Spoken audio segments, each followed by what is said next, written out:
ஓம் சாந்தி. இன்றைக்கி ஆதி தேவ் புக்கிலிருந்து சில விஷயங்களை பார்க்கலாம். உலகிலேயே உயர்ந்த கல்வி. கராச்சியில் மீண்டும் அமைதி நிலவத் தொடங்கியது. சத் சங்க மாணவியர் அனைவரிடமும் மிக தீவிரமான முயற்சியும் முன்னேற்றமும் காணப்பட்டது.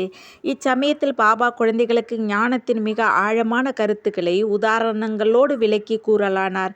குழந்தைகளும் யோக பலத்தின் காரணமாகவும் இறைவன் மீது தாங்கள் கொண்டிருந்த அசைக்க முடியாத நம்பிக்கையாலும் குறிப்பிடத்தக்க முன்னேற்றம் அடைந்து வரலாயினர். இவ்வாறாக உலகில் ஏற்படும் எந்த சூழ்நிலையிலும் சோதனையிலும் சமநிலை தவறாத கலங்காத மனமும் அமைதி காக்க வல்ல ஆன்மீக வலிமையும் பெற்றுவிட்டிருந்தனர். இதன் மூலம் தர்க்கத்திற்கு அப்பாற்பட்ட உண்மையும் கற்பனைக்கு எட்டாத அழிவற்ற ஞானமும் இதுதான் என்று தெளிவாயிற்று. பாபா குழந்தைகளிடம் நீங்கள் மறுஜீவா ஜென்மத்தில் பிரவேசமாகிவிட்டீர்கள் என்று கூறினார். உங்கள் ஆன்மீக முன்னேற்ற பாதையில் முதல் பாடம் இதுதான் என்றார். உங்கள் பழைய சொந்த பந்தங்கள் அனைத்தும் அருந்துவிட்டன. உங்களுக்கும் அவர்களுக்கும் இப்பொழுது எந்த உறவும் இல்லை. அவர்களை பொறுத்தவரையில் நீங்கள் இறந்து போய்விட்டீர்கள். ஆத்மா சரீரத்தை விட்ட பின்னர் மீண்டும் புதுப்பிறவி எடுத்தால் அதற்கு பழையன எதுவும் நினைவில் இருப்பது இல்லை. அதற்கு பழைய உறவினர் என்பதும் இல்லை. அதுபோலவே நீங்கள் இந்த பழைய சரீரத்தில் இருந்தாலும் உலகாயுத பந்தங்களை பொறுத்தவரையில் நீங்கள் இறந்து போனவர்களே. இப்பொழுது உங்களுக்கு புது பிறவி கிடைத்துள்ளது. ஆதலால் பழைய உறவுகளை மறந்து விடுங்கள். நீங்கள் இறைவனிடம் தஞ்சம் புகுந்து விட்டீர்கள். இப்பொழுது நீங்கள் இறைவனது நேர் வாரிசுகள். ஆதலால் உங்கள் நினைவு முழுவதும் அவரை சுற்றியே இருக்க வேண்டும். நீங்கள் இருமுறை பிறந்து இருக்கின்றீர்கள். நீங்கள் பிரம்மா முக வம்சாவளி பிராமணர்கள். ஆதலால் உங்களுடைய புத்தி சதா அந்த ஒருவரிடமே இருக்கட்டும். உங்களது நினைவும் பற்றும் வேறொருவரிடம் இருந்தால் உங்கள் பிறப்புரிமை மீது நீங்கள் உரிமை கொண்டாட முடியாது. மிக மிக உயர்வான சொர்க்கம் சுதந்திரம் உங்கள் கை நழுவி போயிடும். பாபாவின் இவ்விதமான அறிவுரைகளால் ஓம் மண்டலிக்கு வந்து கொண்டிருந்த பெற்றோர்கள் தங்கள் குழந்தைகளை சகோதர சகோதரிகளாக பாவிக்க கற்றுக்கொண்டனர். குழந்தைகளும் தங்கள் சரீர சம்பந்த உறவை முறித்து இறைவனிடம் சம்பந்தம் வைத்து கொள்ளலாயினர். ஆடவர் அங்கிருந்த பெண்டீர் அல்லது குமாரிகளை சகோதரிகள் என்ற நிலையையும் கடந்து ஆத்ம உறவான சகோதரர்கள் என்றே கருதலாயினர். எல்லா ஆத்மாக்களும் எல்லா பிறவிகளிலும் ஒரே பாலினமாக பிறக்காமல் ஆண் பெண் என்று மாறி மாறியே பிறக்கின்றனர். இம்மாதிரியான சகோதர கண்ணோட்டத்தில் எல்லா சரீர உணர்வுகள் மீதும் வெற்றி கொள்ளும் போது மனம் எளிதாக இறைவன் நினைவில் லயிக்க முடிகிறது. ஆரம்பத்தில் சிலருக்கு இது கடினமாக இருக்கலாம். இருப்பினும் பாபாவின் வாக்கு 100க்கு 100 உண்மையானது. குழந்தைகளே, முதலில் உங்கள் கர்மேந்திரியங்கள் மீது வெற்றி கொள்ளுங்கள். பழைய சுபாவத்தின் காரணமாக அநேக தடவைகள் அசுத்தமான கெட்ட எண்ணங்கள் மனதில் வரக்கூடும். நீங்கள் உங்கள் யோகம் மற்றும் ஞானத்தின் ஆதாரத்தில் அந்த எண்ணங்களை பரிசுத்தமாக ஆக்கிவிட வேண்டும். ஆனால் இந்த நிமிடம் முதல் எந்தவித கெட்ட செயலும் செய்யக்கூடாது. உங்கள் செயல் ஞானத்திற்கு விரோதமாக இருந்தால் 100 மடங்கு தண்டனை அடைய நேரிடும். இதற்கு முன்பு அறியாமையில் இருந்தீர்கள். ஆனால் இப்பொழுது உங்களை பற்றியும் உங்கள் கடமைகளை பற்றியும் சத்திய ஞானம் கிடைத்துள்ளது. உங்களிடம் உண்மையான குறிக்கோளும் முயற்சியும் உள்ளது. ஆதலால் உங்களுக்கு ஏராளமான வெகுமதிகள் பிராப்தி ஆகும். அதே சமயம் கவன பிசகால் அபாயமும் அதிகமே. ஆதலால் எச்சரிக்கையோடு இருக்க வேண்டியது அவசியம். யாரையும் கெட்ட எண்ணத்தோடு பார்க்காதீர்கள். பொய் பேசாதீர்கள். கெட்ட சொற்களை கேளாதீர்கள். பற்றில்லாமல் கர்மம் செய்யுங்கள். நினைவு சதா இறைவனிடம் இருக்குமாறு கவனமாக நடந்து கொள்ளுங்கள். தூய உணவையே உட்கொள்ளுங்கள். மலர்ந்த முகமும் இனிய மனமும் உடையவர்களாக இருங்கள். மேலும் பாபா ஒவ்வொரு விஷயத்திலும் கௌரவத்தை கடைபிடிக்குமாறு கற்பித்தார். சாதாரண மத ரீதியான அணுகுமுறைகளுக்கும் எங்களுக்கும் வேறுபாடு இருந்தது. நாங்கள் கடவுளை பூஜை செய்யவில்லை. மாறாக பூஜைக்கு உரியவர்கள் ஆவது எப்படி என்பதை கற்றுக்கொண்டோம். பாபா எங்களுக்கு தர்மம் ஒரு மகத்தான சக்தி என்பதை நினைவூட்டினார். இது ஒரு நாளும் நமது அகசக்தியாகி விடும். சாந்த சக்தி இது புறசக்தியின் மீது, அதாவது விஞ்ஞானம் வெற்றி கொள்ளும். எல்லையற்ற அமைதி, ஆனந்தம் எல்லா சம்பந்தங்களுடனும் இந்த உலகம் உங்கள் ஆளுகைக்குள் வரும். அந்த நாள் வெகு தூரத்தில் இல்லை என்பதை விரைவிலேயே உணர்வீர்கள். பாபா ஒவ்வொரு செயலும் எப்படி இருக்க வேண்டும் என்றும் அதன் பலன்களையும் விவரித்து கூறினார். உதாரணமாக, படுக்கைக்கு செல்லும் முன் என்ன செய்ய வேண்டும், தூங்கும்போது நமது நிலை எப்படி இருக்க வேண்டும், அதற்காக நம்மை எப்படி பழக்கப்படுத்தி கொள்ள வேண்டும் என்று கற்பித்தார். உறங்கும் முன்பாக ஆழ்ந்த தியானத்தில் அமர வேண்டும். தூக்கத்தில் கனவு வந்தால் அதை தூய்மைப்படுத்தி கொள்ள வேண்டும் என்றார்.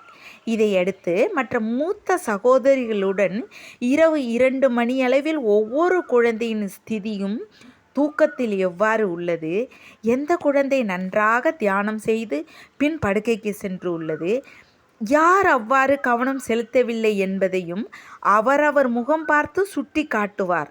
அக்குழந்தைகள் மீது கவனம் செலுத்துமாறு மூத்த சகோதரிகளிடம் கூறுவார்.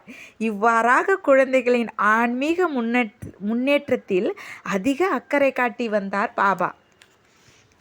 பாபா மனதை தூய்மைப்படுத்துவதற்காக கர்மேந்திரியங்களை எப்படி கட்டுப்படுத்த வேண்டும் என்பதை பற்றியும், பொருட்களின் மீது உள்ள இச்சையை மாற்றுவது எப்படி அதையும் கற்பித்தார்.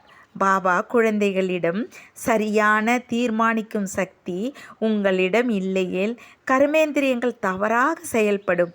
இதற்காக மனதை முற்றிலும் தூய்மையாக வைத்து கொள்வது எவ்வளவுக்கு எவ்வளவு பாபா நினைவும் எல்லையற்ற அன்பு சம்பந்தமும் அவசியம் இருக்குமோ அந்த அளவுக்கு மனம் புனிதம் அடையும் என்றார். இந்த உலக அழிவுக்கு முன் உங்கள் மனதை முழுமையாக தூய்மைப்படுத்தி கொள்ளவில்லையேல் நீங்கள் பொன்னுலகம் செல்ல இயலாது, அதாவது சொர்க்கத்துக்கு. வெள்ளிக்கு சமமான திரேத்தா யுகத்தில்தான் வர முடியும். ஆதலால் முடிந்த அளவு மிக உயர்ந்த மனித நிலையை இப்பொழுது அடைவதற்காக சுய தரிசன சக்கரதாரி ஆகுங்கள். இதில் மிகுந்த கவனம் இருந்தால் பழைய சமஸ்காரங்கள் அழியும் என்றார் பாபா. யக்கியத்தில் இருந்தவர்களுக்கு பாபா ஒரு வழிகாட்டியாகவும் அறிவு களஞ்சியமாகவும் இருந்தார். பாபா எங்களுக்கு அகநோக்குடன் இருப்பது, மனப்பாரமற்று இருப்பது, நிதானம் இழக்காமல் இருப்பது, பொறுமையை கடைபிடிப்பது, பணிவுத்தன்மை, விடாமுயற்சி என்ற பல விஷயங்களை பற்றி நுணுக்கமாக கற்பித்தார்.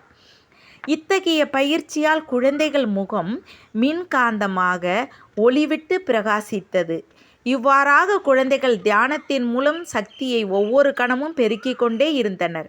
குழந்தைகள் பாபாவையும் ஓம் ராதையையும் யக்கிய பிதா யக்கிய மாதா என்று அழைப்பதே வழக்கம். அந்த அளவுக்கு இவர்கள் இருவரும் குழந்தைகளை போற்றி பாதுகாத்து வளர்த்தனர். சொர்க்கத்தில் காண முடியாத திருப்தியுடனும் மகிழ்வுடனும் வாழ்ந்து வந்தனர். இங்கே நாங்கள் எல்லையற்ற தந்தையின் சுயநலமற்ற அன்பில் வளர்ந்து வந்தோம் என்று குழந்தைகள் கூறினர். உண்மையில் யக்கியத்தில் இருந்தவர்களே சரித்திரத்தில் புகழ்மிக்க மிக உயர்வான பொன்னான வாய்ப்பை பெற்று இருந்தனர் எனலாம். கடந்த காலத்தில் கிறிஸ்துவுடன் இருக்கக்கூடிய பாக்கிய பெற்றவர்களும் கௌதம புத்தரின் இந்திய சுற்றுப்பிரயாணத்தில் அவருடன் இருக்கும் வாய்ப்பை பெற்றவரும் வெகு சிலரே. மேலும் அப்ராஹிம் முதல் புகழ்வாய்ந்த பல குருமார்கள் வரை அவர்கள் எப்படி வாழ்ந்தார்கள் என அறிந்து கொள்ளும் வாய்ப்பை பெற்றோரும் சிலரே ஆவார். ஆனால் ஓம் மண்டலியில் இருந்த குழந்தைகளோ இறைவனையே தந்தையாக கொண்டு அல்லும் பகலும் அவரது பாலனையில் வாழ்ந்து வளர்ந்தவர்கள். அவரையே தந்தை, ஆசிரியர், சத்குருவாக அடைய பெற்றவர்கள். இதை அனுபவித்தவர்கள் அதிர்ஷ்டசாலிகள் அன்றோ? இன்றும் குழந்தைகளை இரு தந்தையர்களும், அதாவது சிவபாபா, பிரம்மபாபா தங்கள் மூலம் சூட்ச்ம வதனத்தில் இருந்து வந்து சந்திக்கின்றனர். வேண்டிய ஞானத்தையும் அருளிக்கொண்டு இருக்கின்றனர். இந்த பாக்கியத்தை அவ்வப்போது இந்த ஈஸ்வரிய ஞான வழியை பின்பற்றி நடந்து வரும் உலகிலுள்ள மற்ற குழந்தைகளும் பெற்று வருகின்றனர். ஆனால் இவ்வாறான சந்திப்பு முடியப் போகும் தருவாயில் உள்ளது என்பதே மிக முக்கியமான செய்தி ஆகும். இன்று தந்தையும் நீ தாயும் நீ என்று பாடுவதற்கு இணங்க பாபா தாயும் தந்தையுமாக இருந்து குழந்தைகளை கண்ணை இமை காப்பது போல காத்து வருகின்றார். இது இவ்வாறு இருக்க சத் சங்கத்தின் மகத்தான வளர்ச்சி எதிர்ப்பாளர்களின் கண்ணை மீண்டும் உறுத்தியது. சத் சங்கம் மூடப்பட்டே ஆக வேண்டும் என்ற உறுதியுடன் இதற்கு முடிவான ஒரே வழி பாபாவை ஒழித்து கட்டுவதுதான் என்று மனதான முடிவோடு இதற்கான தொடர் நடவடிக்கைகளை மேற்கொள்ளவும் முனைந்தனர். ஓம் மண்டலியில் தங்களை அர்ப்பணித்து கொண்ட சகோதரிகள் தேக அபிமானம் என்னும் குதிரையை தீயில் எரிப்பதன் மூலம் யக்கியத்தில் மூண்டெழுந்த ஆன்மீக நெருப்பு முன்னைவிட உக்கிரமாக கொழுந்துவிட்டு எரிந்து கொண்டு இருந்தது. அங்கு யக்கியத்தின் தாயாக விளங்கிய ஓம் ராதை குணக்குன்றாக விளங்கினார். அவர் தன்னடக்கம் இருக்கின்ற அனைவரும் அவர் தன்னுடன் இருக்கின்ற அனைவரும் தெய்வீக குணங்களின் சிகரத்தை தொட்டுவிட வேண்டும் என்பதில் மிக அக்கறையுடன் இருந்தார். மேலும் மற்றவர்கள் தங்களை சீர் செய்து கொள்ள உதவும் ஒரு கண்ணாடியாக ஓம் ராதை விளங்கினார். யாராவது தவறு செய்தாலும் அதை அவர் பொருட்படுத்தவில்லை. இதற்கு அவர் கூறிய காரணம் தவறை காண்பதும் அதனால் பாதிக்கப்படுவதும் கூட தவறுதான். ஆதலால் அதை நான் செய்ய முடியுமா? தவறை தவறால் நியாயப்படுத்த முடியாது என்றார்.